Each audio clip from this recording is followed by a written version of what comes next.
Falo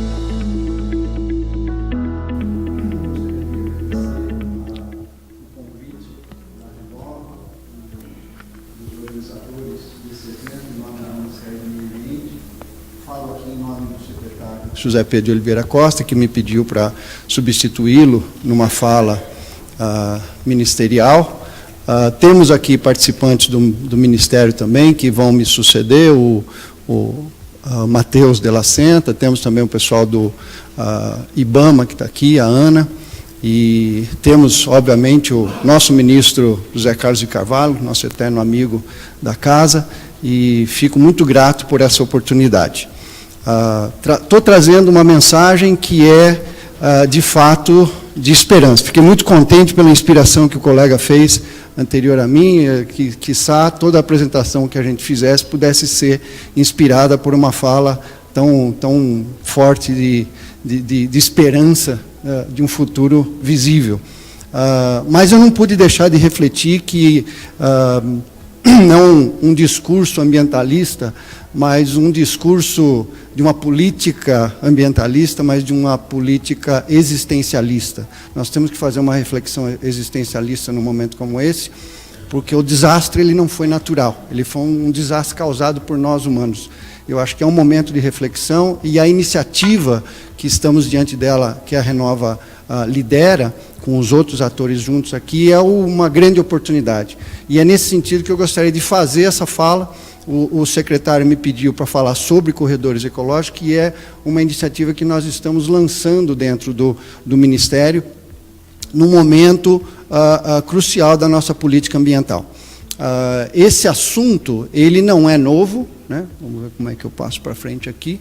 Ele tem um histórico no Ministério do Meio Ambiente e no Brasil. Ele começa lá temos um apontador aqui? Olha que beleza.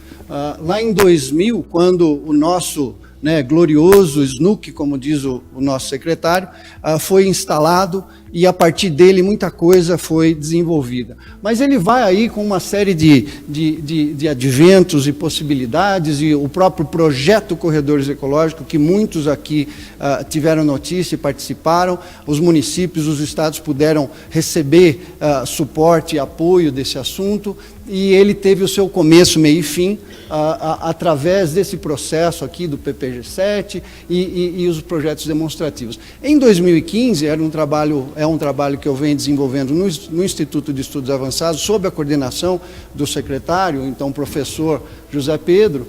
Nós começamos a desenvolver uma proposta dentro do Instituto de Estudos Avançados, e em 2016 nós lançamos isso. Logo depois, o Ministério fez um convite ao secretário para ocupar a cadeira de secretário de Biodiversidade, e a gente trouxe, então, esse plano, essa plataforma de corredores ecológicos da universidade para dentro do Ministério, e tentar, com isso, agregar. É sobre isso que eu gostaria de falar, e aqui a gente tem uma série de articulações institucionais que a gente já vem fazendo nos últimos meses, aqui com associações de estados e associações de municípios, de secretarias de meio ambiente e assim por diante.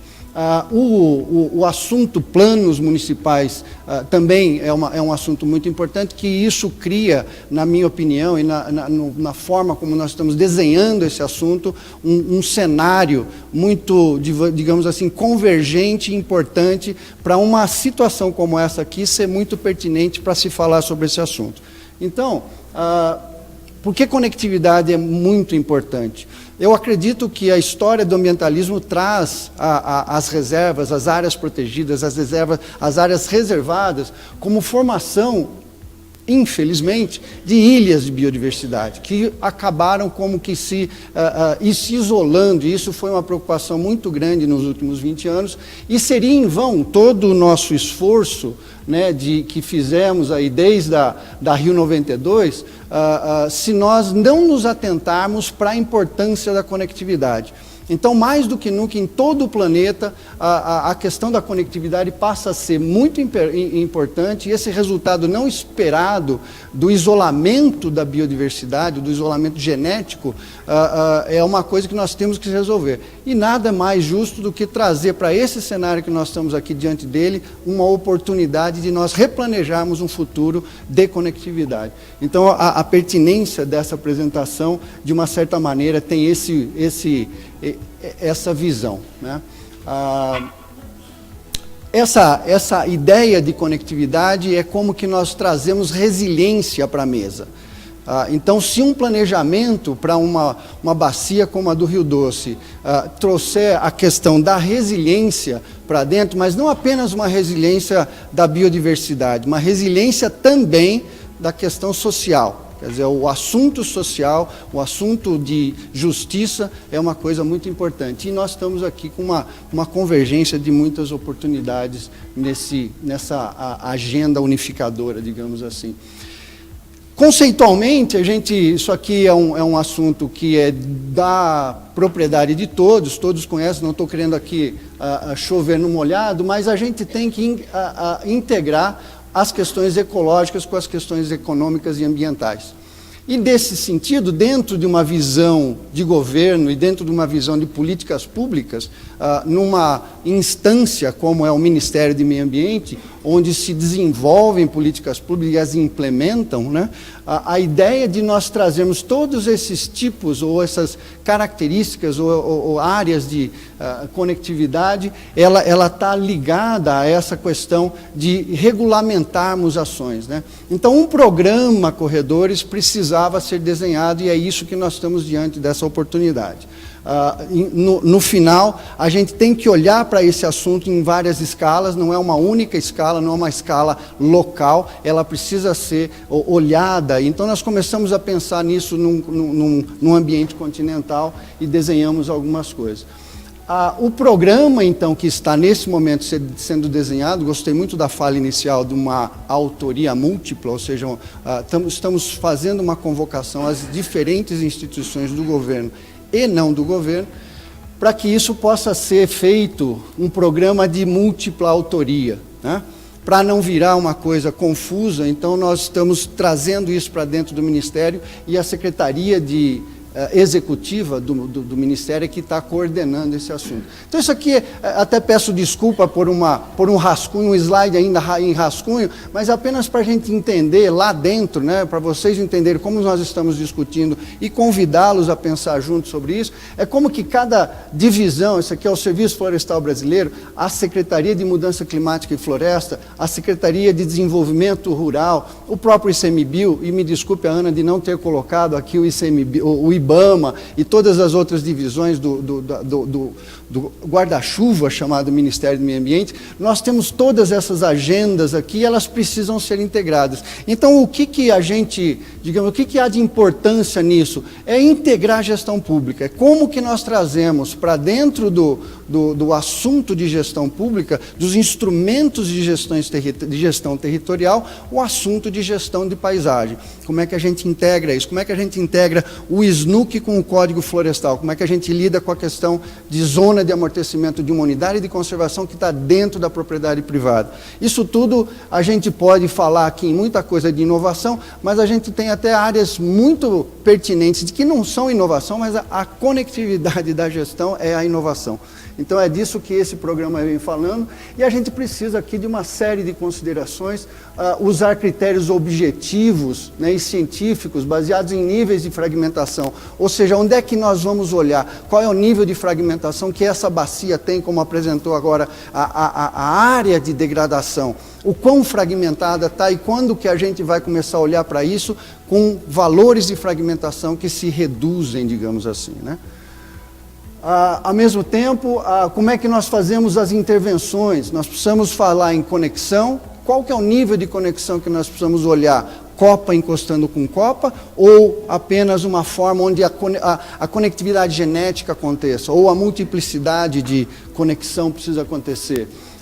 Existem aqui uma série de matrizes e paisagens antropizadas que são que nós precisamos lançar olhos e acender luzes sobre essas áreas e esses assuntos, que um programa tem uma pertinência de tratar disso de uma forma compreensiva.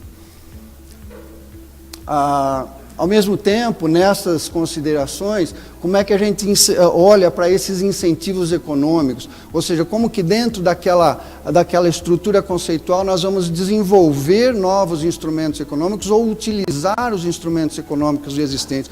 Por exemplo, no SNUC, o artigo 47 e 46, que precisam ser regulamentados. Está desde 2000 para ser regulamentado e a gente não consegue uma movimentação, uma mobilização política para regulamentar os serviços ecossistêmicos nessa política pública, nesse instrumento de gestão, né? Aí a gente também pode pensar em questões de uniformidade de territórios, podemos pensar em escolher objetivos, né, de como que nós olhamos para territórios e diferentes características de cada território. No final disso, a reflexão faz com que nós olhemos para instrumentos, as leis, os mecanismos, como é que nós operamos a lei, e as iniciativas. Essa aqui é uma iniciativa que pode se olhar à luz dessa estrutura lógica de política pública. E aí nós temos dentro do programa esses seis olhares, essas 6 direções. Ou seja, floresta, clima e sociedade, água, biodiversidade e cultura. O campo social, os corredores sociais que existem, a gente precisa considerar também. Como que é a movimentação, num momento que o planeta fala de tanta migração de uma forma perversa, como é que a gente olha para isso dentro de uma visão de corredores, né? E ao mesmo tempo escalas, né? A gente precisa atuar nas diversas escalas. Não adianta a gente olhar para uma escala muito grande, continental, por exemplo, se a gente não olhar para a escala municipal, para a escala local. E é disso que eu gostaria de terminar minha palestra, falando, mostrando aqui algumas coisas. Nós temos, por exemplo, uma escala nacional, que são as reservas da biosfera. Dentro de reservas da biosfera, nós já temos 2 corredores, o da Caatinga e da Amazônia Central, que estão reconhecidos legalmente. E temos aqui ainda um da Mata Atlântica que está em desenvolvimento, não foi reconhecido legalmente digamos assim, pela estrutura que tem no próprio SNUC. Então nós precisamos criar inúmeros corredores. Quais serão esses corredores? Nós precisamos decidir sobre isso. Ao mesmo tempo, nós temos em escala regional a questão de mosaicos, como é que existe uma legislação que apoia a formação de mosaicos e gestão de administração até de áreas protegidas, tanto públicas quanto privadas. Ou seja, quando você pega a RPPN e as unidades de conservação, como é que a gente faz a gestão integrada disso? Então existe toda uma área de trabalho que a gente... Isso aqui lá na Serra do Amolar, como que nós estamos discutindo isso com os locais e com as estruturas de gestão do governo. Mas vou tomar a minha Piracicaba, aqui lá no interior de São Paulo, como exemplo, que também fiz aqui a minha ideia, né? Se a gente pegar um território de vários municípios como esse, né, a gente pode também fazer aqui um corredor do Baixo Piracicaba, o corredor da bacia do Rio Doce, e olhar para isso das mais diversas maneiras, dos mais diversos, digamos assim, metas e objetivos e interesses que possamos ter. Turismo ecológico, por exemplo, tratar aqui de áreas protegidas locais, tratar de áreas privadas e áreas ecológicas como instrumentos de gestão. E aí, uma coisa que me incomoda muito é como que no Brasil a gente tem agricultura de alta performance com uma ação florestal de péssima performance. É nisso aqui que eu acho que nós temos que aprofundar a questão de conectividade. Terminando aqui a minha presença, antes que o nosso Marcelo me exploda daqui, isso aqui é, por exemplo, a camada social, como é que a gente atrai os diferentes atores, e aqui é um exemplo muito importante, onde nós temos grandes empresas trabalhando com isso. A gente acaba conseguindo fazer conectividade através de um arranjo local. E é isso que é importante que nós estamos trazendo. Nós não podemos deixar de falar do CAR, mas apenas aqui esse slide, que o CAR descobriu que nós temos quase 100 milhões ou mais de 100 milhões de hectares florestados no Brasil, como é que essa conectividade com o Sistema Nacional de Unidade de Conservação vai ser integrado. E isso, obviamente, vai levar a gente numa visão bastante prática e pragmática. Resumindo, nós temos que olhar para essas três coisas. Então, a contribuição que eu gostaria de deixar aqui como último slide é justamente essa visão. Como é que a gente traz para essa discussão esse trinômio, os instrumentos que existem, os mecanismos que nós podemos desenvolver e as iniciativas que nós vamos levar à frente com o plano de ação, como foi falado no início desse projeto. Eu vou deixar esses dois para depois, porque eu já falei, a palavra é essa. Então, eu gostaria de deixar essa mensagem aqui e estou à disposição lá em Brasília com a nossa equipe para trabalhar esse assunto. Obrigado, Marcelo. Warwick, muito obrigado, viu?